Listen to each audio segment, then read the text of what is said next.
Vamos ouvir o professor José, meus queridos e queridas. Bora!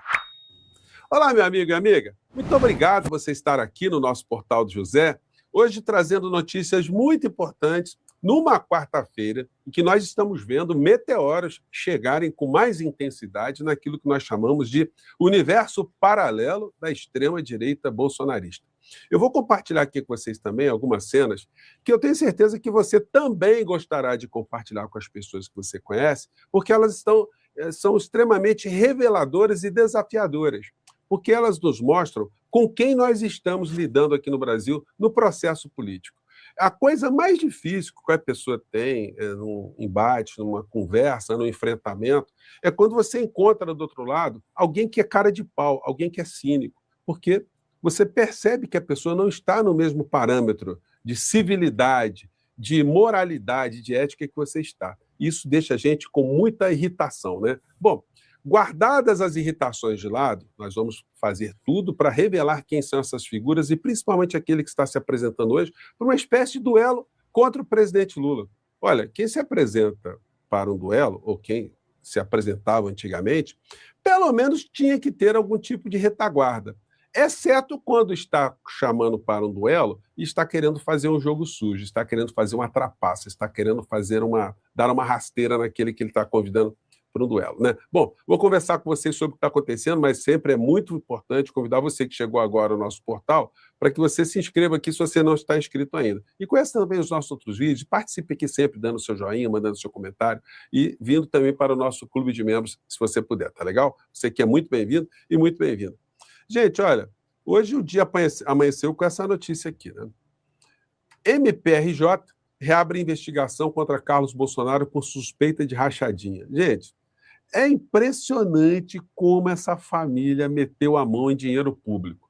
O Carluxo, ele colocou como chefe de gabinete, aliás, não foi ele que colocou como chefe de gabinete, né? Porque o cara colocar a madrasta como chefe de gabinete, ele muito jovem, ele virou vereador para se contrapor à sua mãe biológica, que tinha sido vereadora, e o Bolsonaro usou o Carluxo para atacar a sua esposa, ou ex-esposa 01. Isso aí são as pessoas de família, né?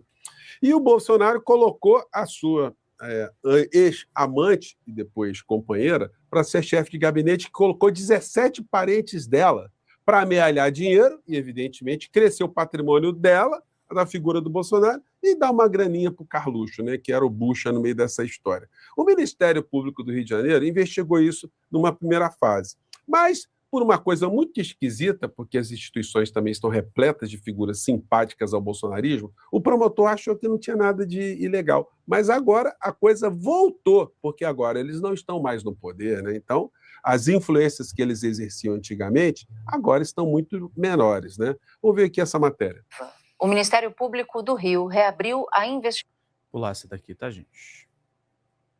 Não, de repente, sai de um casamento com 14 imóveis, né? São coisas muito complicadas. Um casamento terminou de uma maneira muito ruidosa. Ela acusando o Bolsonaro, por exemplo, de ser um ladrão, de ter pegado um cofre que eles tinham em comum na agência do Banco do Brasil. Aliás, o Flávio Bolsonaro, junto com o Carluxo, abriram também um cofre no banco, né? Porque vocês sabem, né? Uma pessoa que tem pouco dinheiro, ela precisa de um cofre dentro de um banco, né? Então, eles abriram, se é que você está me entendendo, né? Então, essa é a situação do senhor Carlos Bolsonaro, que vai dificultar algumas coisas para ele lá em Santa Catarina. Vamos ver como é que vai ser essa história daqui para frente. Moraes manda citar Eduardo Bolsonaro por edital em ação que julga interferência no julgamento do pai. Olha, o Dudu Bananinha, como um grande covarde, mentiroso e foragido, ele tenta escapar da justiça de todas as formas, mas não dá. Porque senão, gente, se não houvesse como atingir o criminoso, bastaria o criminoso praticar um crime no Brasil, fugir do Brasil, pronto, nunca mais seria alcançado, né? Para isso existem editais, para dar ciência ao criminoso que ele está sendo processado, para ele constituir um advogado. Se ele não constituir advogado, haverá o chamamento, né, ou a imposição de ter um defensor público da União para cuidar do caso dele. O defensor público vai defender, o processo vai andar, e eu não tenho dúvida, ninguém tem dúvida que ele será condenado. E será expedida uma sentença condenatória contra ele, se ele pusar os pés no Brasil, vai em cana, vai poder ficar mais perto do papai, lá na Papuda. Outro que está com problema também é o Silas Malafaia. STF julgará em março denúncia da PGR contra Silas Malafaia. Porque os criminosos da extrema-direita, eles ficaram durante anos, ainda fazem isso, tentando confundir as pessoas, dizendo que tudo que você fala nas redes sociais, você fala em público, são coisas protegidas pela liberdade de expressão. Eles tentam mostrar que você pode fazer qualquer coisa que não terá responsabilidade alguma. Só que não, né? No caso, quando ele agrediu o comandante do Exército Brasileiro, em praça pública, enfim, ele achou que não ia acontecer nada. O que vai acontecer? Ele foi processado, o processo dele está no Supremo Tribunal Federal, ele será julgado pela primeira turma, eu não tenho a menor dúvida que ele será condenado.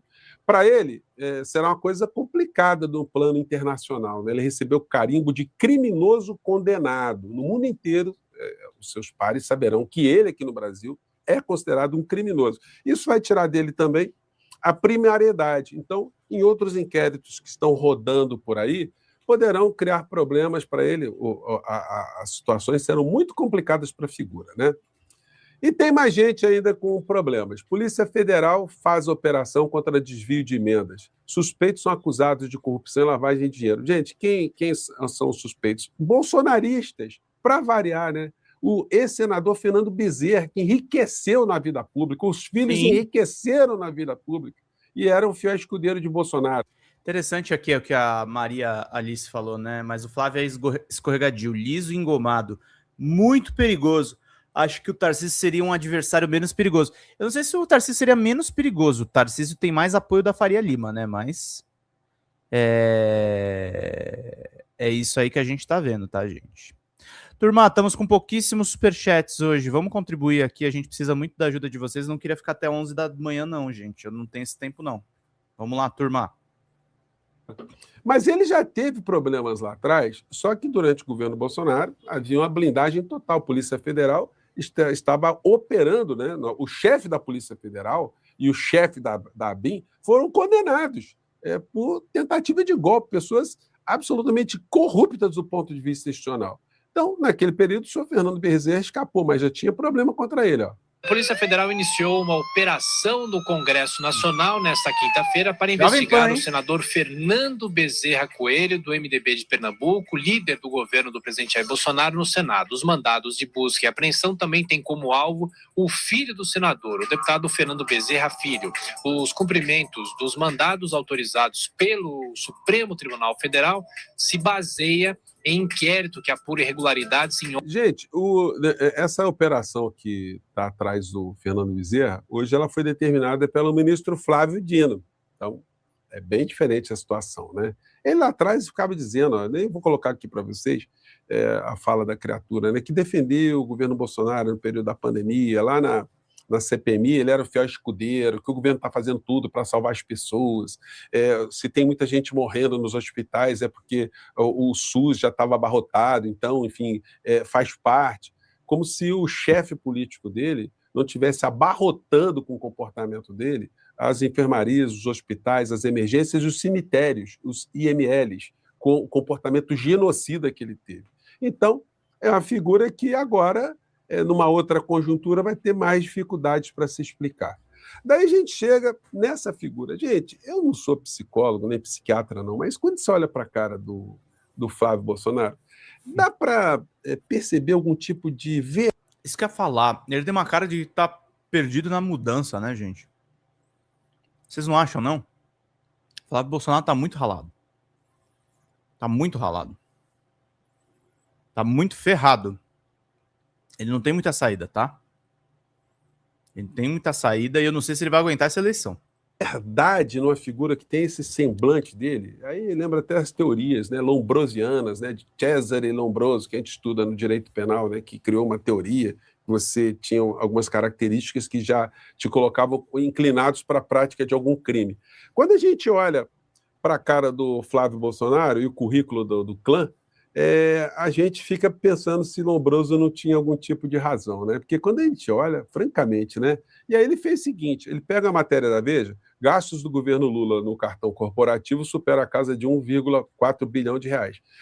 Ou seja, a Veja está fazendo campanha para o Flávio Rachadinha, né? Porque eles não informam que pegaram todo o período do governo e nem compararam com o que foi os gastos em cartão foram os gastos em cartões corporativos no governo Bolsonaro. Só para você ter uma ideia, eu fui lá no site da transparência, né, o site do governo. No governo Bolsonaro, no ano de 2022, o gasto com cartões corporativos atingiu, naquele ano, 422 milhões e 600 mil reais. No primeiro ano do governo Lula, 2023, o gasto foi de 430 milhões, ou seja, aumentou ali um pouco mais de 7 milhões de reais. No governo Bolsonaro, se você pegar essa grana, 422 milhões, e corrigir pela inflação até o ano de 2023, o total sobe para 440 milhões de reais, ou seja, seria até maior do que o gasto no governo Lula. No entanto, ele vem com esse discurso aqui, depois faz o desafio que eu quero também, fazer um desafio em cima do desafio dele. Vamos lá. Mais de 1,4 bilhão de reais gastos no cartão corporativo do Lula, enquanto o brasileiro aperta o cinto todos os dias. Isso não é prioridade, isso é descaso com quem paga impostos altíssimos que foram aumentados e criados. Dá para ver alguma verdade na cara dessa criatura? Do próprio Lula, enquanto ainda tem tanta gente passando fome no Brasil. Nossa, quanta gente passando fome, né? O que vocês fizeram para diminuir a fome no Brasil, né? Vamos lá. E esse ano, o Lula vai prometer de novo que vai tirar os brasileiros da fome. Lula, eu te desafio a divulgar todos os gastos do seu cartão corporativo. Você mentiu, dizendo que no seu governo não ia desse jeito. Então, estamos aguardando a transparência que você prometeu. O presidente precisa liderar. Gente, é impressionante. É impressionante. Isso, né? Ele está exigindo transparência. Alguém, para exigir transparência e convocar para esse duelo, esse comparativo, não pode ter telhado de vidro, né? Aí o senhor poderia, por exemplo, senhor Flávio, já por livre e espontânea vontade, explicar de onde vieram 1.512 depósitos em dinheiro na conta da Solagente de Chocolate. E todos eles vindos da Assembleia Legislativa, onde os seus funcionários trabalhavam, jogando dinheiro do salário deles para a conta da Solagente de Chocolate. Aí o senhor retirava o dinheiro, né? Que beleza! O senhor tem condição de explicar de onde vieram esses 1.512 depósitos? Porque isso seria um ato de extrema transparência também, né? Gente, só para vocês terem uma ideia, eu fiquei pensando, como é que a gente consegue ilustrar essa montanha de dinheiro? Obrigado, Sérgio Marciano. Obrigado, querido. 144 é o que falta, dentro gente. de cada envelope, R$1.000, R$2.000, R$3.000. Tinha dia que ele recebia R$20.000 em vários envelopes. Ele consegue explicar se esse dinheiro não é roubado, se ele não tirou dinheiro dos servidores, se ele não fez o crime de peculato? Aí sim, né? Se ele mostrar de onde veio o dinheiro. Gente, não dá, né? E aí, só para visualizar, eu fiquei imaginando, se ao invés de envelopes, né, colocar envelopes um atrás do outro, vai ser complicado. Se fossem chocolates, né, já que estamos falando de chocolates, né? Aliás, todos os anos eu faço uma comprinha de chocolates e dou para o orfanato aqui perto de casa, tem histórias muito interessantes, eu me lembrei disso. Esse ano, inclusive, eu vou levar para lá também o tal chocolate. Não é fazer propaganda não, mas eu queria fazer aqui com vocês mostrar uma imagem para se ter uma referência, né? Então, seria uma fila muito grande aqui de chocolates, né? E ao invés de chocolates, nós poderíamos ter aqui imagens, né, de envelopes ao invés de chocolates. Aí eu fiz o seguinte, aí eu fiz uma comprinha dos chocolates e fiz aqui um roteiro também, né? Eu espalhei isso aqui no chão da minha casa, eu fiz um pequeno roteiro, que seria uma embalagem atrás da outra, se fossem 1.512 depósitos, ou 1.512 caixas. Gente, eu ia ter que fazer uma jornada gigantesca, eu ia ter que ficar caminhando. Olha, eu até fiz aqui, mas eu fiz depois um cálculo, quantas vezes eu ia ter que ficar rodando para atingir 1.512 embalagens, ou 1.512 depósitos, né? Envelopes com depósito. É muito complicado, gente. Obrigado, Fernando. Fernandão. Ficar rodando aqui, ó, durante muito tempo com essas embalagens todas. Evidentemente, eu vou pegar isso tudo aqui, eu não vou comer, né? Não posso comer tanto doce assim. E como eu falei para vocês, todos os anos isso aí vai para as criancinhas aqui. Outras criaturas participaram desse vídeo aqui, criaturas peludas que habitam aqui a minha humilde residência, e aí a criatura também ajudou aqui a ilustrar um pouco mais o que seria esse caminho aqui repleto de chocolates, né? Chocolates esses que o senhor Flávio Bolsonaro não consegue explicar, né? E não conseguirá jamais, porque a explicação revelará como eles são cínicos e como eles têm uma imensa cara de pau, né? Fala galera da Folha TV, não se esquece de se inscrever aqui no nosso canal para assistir programas como Folha Notícias Manhã, Folha Notícias Noite, o nosso Folha Entrevista e o nosso Barzinho das Meninas. Muitas coisas bacanas a gente acompanha por aqui e a gente precisa muito, muito do apoio de vocês para nosso trabalho jornalístico, investigativo, de curadoria de conteúdo, com vocês ajudando no nosso Pix, folhademocrata@gmail.com, ou mandando superchats, valeu demais, e os recursos financeiros, tornando-se membro do nosso canal, no nosso curso de jornalismo básico, para você ficar muito bem informado a respeito de tudo. Queridos e queridas, muito obrigado pela presença de todos vocês, vida longa e próspera. Cuidem-se, cuidem dos seus, e não esquece de se inscrever aqui na Folha TV. Até mais!